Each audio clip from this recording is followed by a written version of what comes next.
سروکی گشتی CHP کمال کلشتاروغلو یکم جرحات گنده روبوسکیه. کلشتاروغلو به مالباتن 34 قربانیان قطعام 28 کانون 2011 را هفدیتنک بکانی. هفدیتنه جساعت که زیاده تر دوام کرد.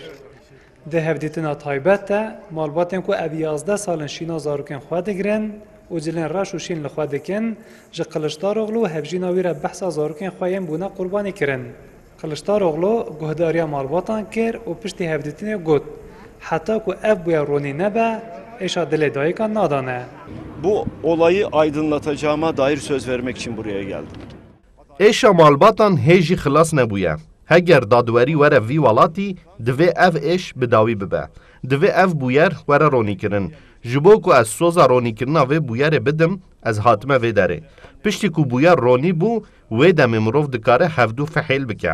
Em dizanin yên ku canê xwe ji dest dane ve nagerin. Lêbelê divê em dawî li êşa dilê van dayikan bînin. Kılıçdaroğlu di nava bergiriyên ewlekariyê yên berfireh te serdana gundê Roboskiyê kir. Kılıçdaroğlu ji malbatan re got dema ku edalet hat cibicîkirin wê demê dê aramî jî hebe. Malbatên ku ev 11 salin şîna zarokên xwe digirin dibêjin. Heta ku berpirsên siyasî û serbazî yên qetiyama Roboskiyê neyên dadgehkirin, agirê dilê wan sar nabe. Kılıçdaroğlu mek adalet xwastiye. Tu dîne ev insanên bombel zaroyê me dayîn vana bênin adaletê vana bibe derê mehkemê. İsteka me ev e tu dî me jînîn. Em neş xwe re perat xwazîn. Me perê wan nebe. Gelek ca hatine hey hat hoyta çöya hemî kes hatiye. Roboski her kes ke hat tişmara gohtiye. Li hatun hiç adalet şmara ne hatiye.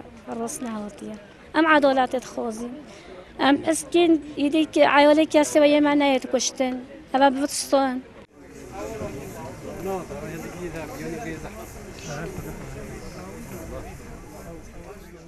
Serokê giştiyê CHP Kemal Kılıçdaroğlu jî wekî gelek siyasetmedarê din hate gundê Roboskiyê guhdariya malbatan kir ji vê derê dê vegere Ankara.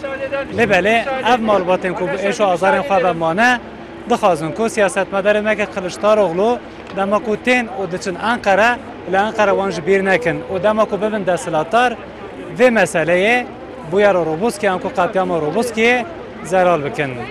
Hesen Kaku Kurdistan 24 Roboski